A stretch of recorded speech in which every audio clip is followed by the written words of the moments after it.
Welcome to the Bare Metal Sire CRISC Prepcast. This series helps you prepare for the exam with focused explanations and practical context. Domain 2 is where risk becomes real. It connects the governance structures defined in Domain 1 with the decisions and actions of Domain 3. It is where potential exposures become prioritized, where what if transforms into what matters. Risk assessment is the investigative bridge that defines exposure in business terms and prepares it for treatment. Every valid assessment must support updates to the risk profile, risk register, and scenario library. The strength of Domain 2 lies in its analytical rigor. It's not about knowing terms, but understanding relationships. CRISC exam scenarios will frequently test your ability to evaluate the quality of a risk assessment. If the risk is unclear, unquantified, or disconnected from strategy, the analysis is incomplete. When in doubt, ask, is this risk identified? Is it quantified? Is it understood in a business context? That's the minimum standard for decision support. You cannot analyze risk without understanding the components of a risk event. That means knowing the difference between triggers, vulnerabilities, and the events themselves. A trigger initiates the event. A vulnerability enables it. The event causes impact. In CRISC, tracing this path to a business objective is essential. Risks that don't affect business outcomes are distractions. Use business impact analysis to support urgent risks from noise. A common exam misstep is treating all risks equally without regard to what matters most. Not every disruption is mission critical. Your role is to link risk to business value. Revenue, compliance, reputation, or customer trust. If the exam scenario presents multiple risks, the best answer is usually the one most aligned with business disruption, not just technical failure. Risk scenarios are the language of decision-making in CRISC. A strong scenario includes a defined threat actor, a specific event, a vulnerable asset or process, and a measurable business consequence. If any of these are missing, the scenario cannot support treatment planning or control selection. You are expected to evaluate, improve, and prioritize scenarios, not just define them. Many questions will challenge you to identify what's missing or to refine a vague narrative. Generic statements like cyber risk or data loss lack context. Instead, you need to recognize whether the scenario supports alignment, analysis, and action. Tip: if the scenario looks too short or too vague, it probably needs specificity. The better the scenario, the better the treatment. CRISC professionals know how to build scenarios that enable planning, not just documentation. The choice of analysis technique matters.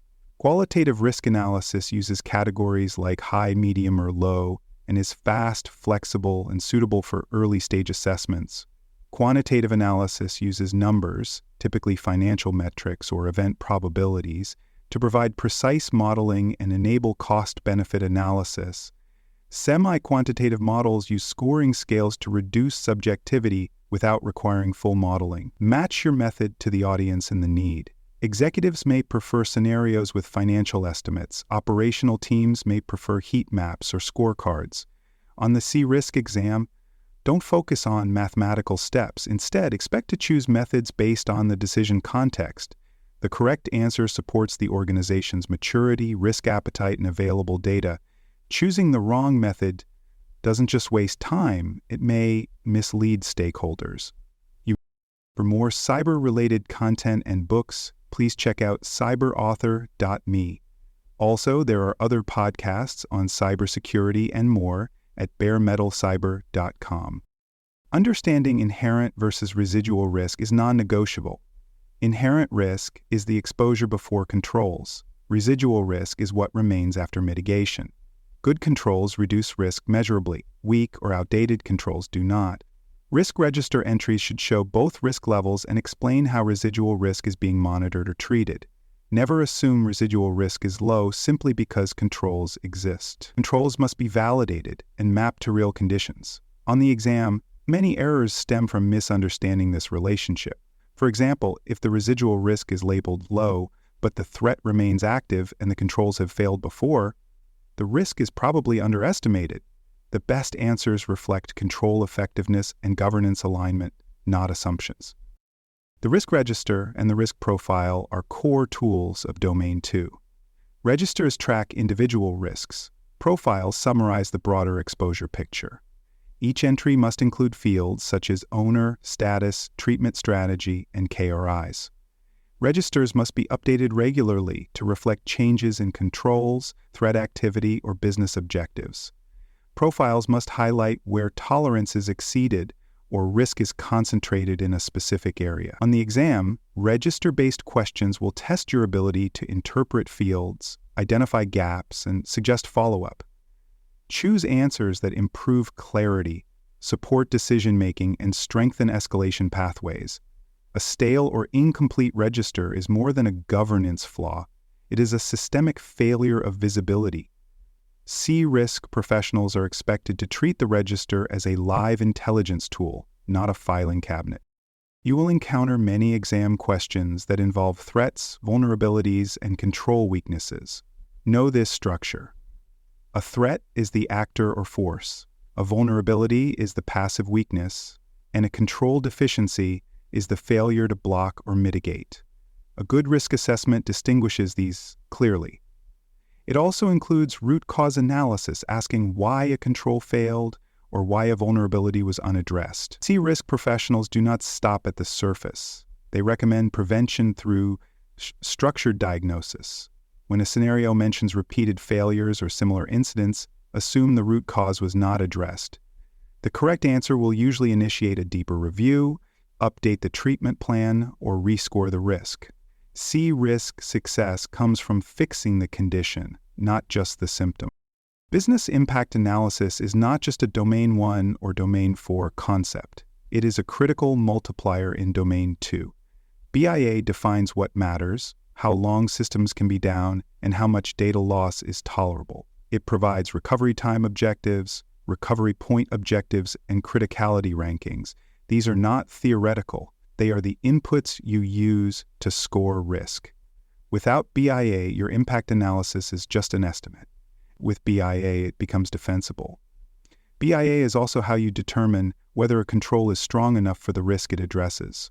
On the exam, any question that asks how long disruption can be tolerated or how quickly something must be restored is a BIA question. Look for answers that use BIA to justify prioritization, not just technical relevance. Domain 2 also has its exam traps. One of the most common is misjudging impact.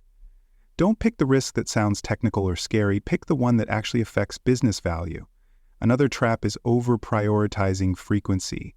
A risk that occurs often but causes minimal disruption may not be a top priority. Treat the register as a decision tool, not just a documentation form. Use it to determine whether residual risk is within tolerance. Avoid suggesting treatments that address symptoms but ignore the cause. And never accept residual risk unless it is explicitly within the organization's stated risk tolerance.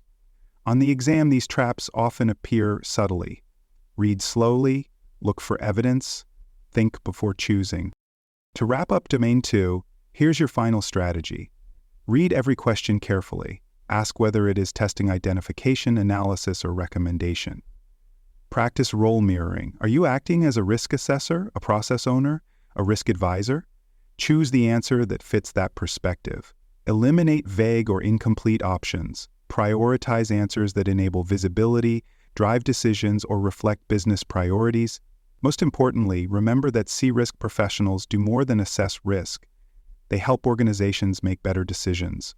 Risk analysis is a leadership function. Get it right, and everything else becomes easier. Thanks for joining us for this episode of the Bare Metal Cybersecurity Risk Prepcast. For more episodes, tools, and study support, visit us at baremetalcyber.com.